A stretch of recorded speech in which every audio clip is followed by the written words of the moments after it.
भारत को सच्ची आज़ादी प्राण प्रतिष्ठा जिस दिन राम मंदिर की हुई है उस दिन मिली है, ना कि 1947 में। क्या कहना चाहेंगे आप? भाई मोहन भागवत का मानसिक संतुलन खराब हो गया।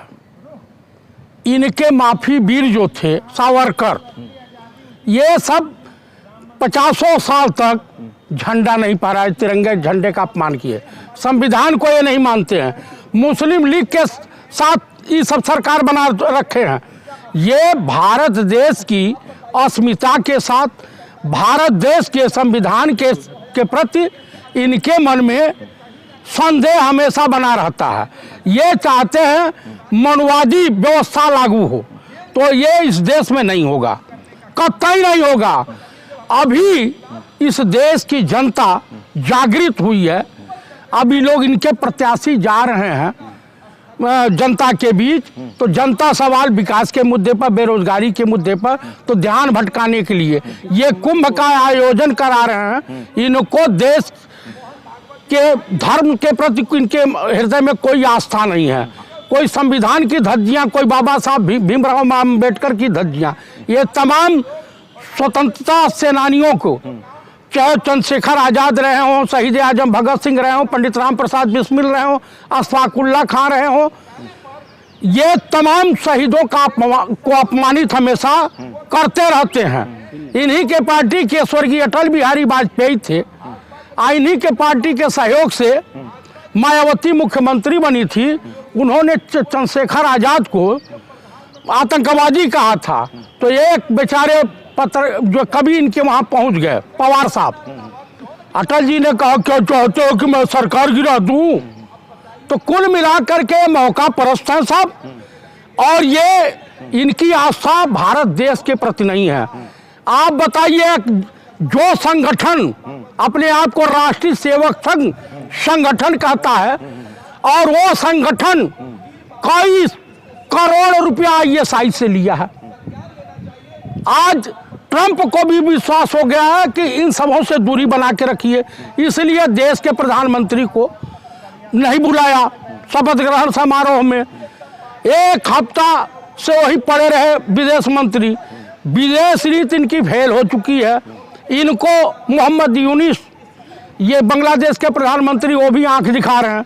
तो कुल मिला के ये इन सबों की कोई इज्जत तो समाज में है नहीं। अभी देवकी नंदन ठाकुर कथावाचक और राम भद्राचार्य मोहन भागवत को उपदेश दिए कि आप अपना संगठन चलाइए, हिंदुओं के ठेकेदार मत बनिए।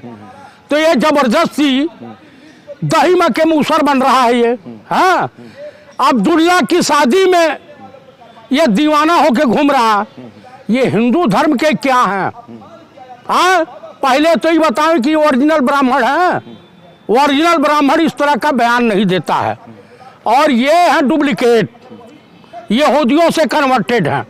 तो कुल मिला करके मैं यही कहूँगा कि इनका बयान बेहद घिनौना है और देशद्रोह की श्रेणी में आता है।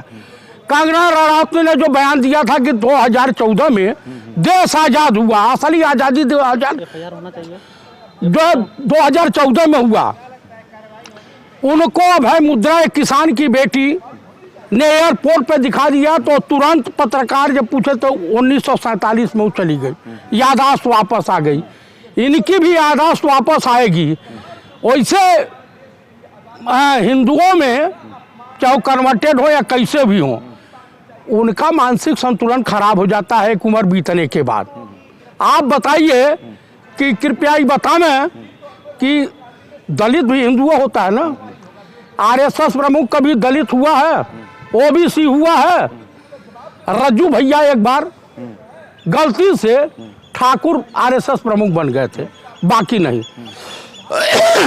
तो ये जो इनकी विचारधारा है, ये हमेशा देश के खिलाफ रही है, और कुल मिलाकर के ये पूरा जो संगठन है, इनका संगठन माशाल्लाह रहा है। वही सावरकर अंग्रेजों माफ़ी मांगने के बाद जब जेल से बाहर आए तो 1942 का जो आंदोलन चल रहा था, वो लोगों को समझा करके ब्रिटानिया गवर्नमेंट के पक्ष में कर रहे थे। 6 बार माफी मांगे, तो जो माफी मांगा वो वीर हो गया, जो सलवार पहन करके भागा वो उद्योगपति हो गया। आप मुझे बता दीजिए कि आज देश का रुपया गिर रहा है, डॉलर लगातार मजबूत होते जा रहा है। अब प्रधानमंत्री को क्या कहा जाए, क्या समझाया जाए? माननीय प्रधानमंत्री श्रीमान नरेंद्र दामोदर दास मोदी और राजा बाबू भी कमाल के हैं, और इस देश की जनता का, अंधभक्तों का और चीफ इलेक्शन कमिश्नर का स्वाद भी गजब का है कि ऐसे व्यक्ति को जो फर्जी तरीके से एंटायर पॉलिटिक्स की डिग्री ले रखा है, इनके वहाँ विद्वान है कोई? अच्छा, क्या लगता है कारण क्या है कि बार बार जो है, पहले तो अगर हम लोकसभा चुनाव की बात करें तो उस समय कह रहे थे कि 400 दे दो तो संविधान बदल देंगे, बाद में इनके लोग कहते हैं कि 2014 में आज़ादी है, अब जो है राम मंदिर की जिस दिन प्राण प्रतिष्ठा हुई है उस दिन सच्ची आज़ादी मिली है। तो बार बार इस तरह के ये जो आज़ादी को लेकर बयान देते हैं, संविधान पर हमला करते हैं, तो मंशा क्या होती, कारण क्या है कि इस तरह के बयानों को लगातार वो विवाद मतलब कभी ना कभी बीच में बोलते रहते हैं? वो दरअसल लगातार बीजेपी की, आरएसएस की साख पब्लिक के बीच गिरती जा रही है। इनसे अगर 4-5 मुद्दे छीन लिए जाएं, हिंदू मुस्लिम, भारत पाकिस्तान, मंदिर मस्जिद, ये मुद्दा विहीन हो जाएंगे। ये बेरोजगारी पर वोट मांग नहीं पा नहीं सकते, विकास के नाम पर इनको कोई पूछने वाला नहीं है, क्योंकि इन्होंने विकास नहीं किया, विनाश किया है। इन्हीं की पार्टी की उमा भारती थी, नरेंद्र मोदी को कही कि विकास पुरुष नहीं, विनाश पुरुष है और हिंदुस्तान का विनाश करके ही जाएंगे।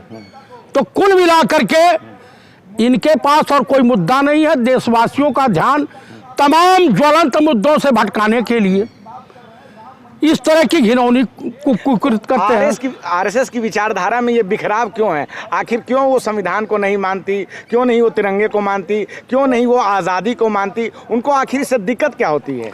2 नेशन थ्योरी भी आरएसएस की थी, ये और किसी की नहीं थी। मुस्लिम लीग के साथ सरकार ये बनाए, उसमें वित्त मंत्री रहे श्यामा प्रसाद मुखर्जी। तो कांग्रेस अगर ये सोची होती कि ऐसे संगठन को समुद्र में डुबोना है, तो कम से कम पंडित नेहरू की जो चुनी हुई पहली सरकार बनी थी, तो 5 ऐसे लोगों को मंत्री बनाया जो कभी कांग्रेस में थे नहीं। चाहे बाबा साहब भीमराव अम्बेडकर हो, उनको कानून मंत्री, कश्मीर मामले का मंत्री बनाया श्यामा प्रसाद मुखर्जी को। तो कुल मिला करके ये संगठन देश के प्रति, देशवासियों के प्रति कभी लायल नहीं रहा। लेकिन वो तो कहते हैं कि हम देश की सच्ची संस्था है, भारत की संस्कृति का सबसे ज्यादा ख्याल हमें, देशभक्ति की अगर बात सबसे ज्यादा कोई करता है तो आरएसएस है। दिन रात वंदे मातरम वो लगातार इस तरह। अरे वंदे मातरम का मुख में राम, बगल में छुरी, जब मौका पावे तो रेते मूड़ी। हाँ, यही तो है इन सबों की। ये पर्दे के पीछे छुप करके इन्हीं के देवधर थे, क्या नाम था, जब इंदिरा जी इमरजेंसी लगाई थी तो इमरजेंसी के सपोर्ट में खड़े हो गए थे। तो कुल मिला करके ये सब मौका प्रस्त हैं। अभी सरकार चली जाएगी, इनकी बोलती बंद हो जाएगी, ये सब जाएंगे जेल।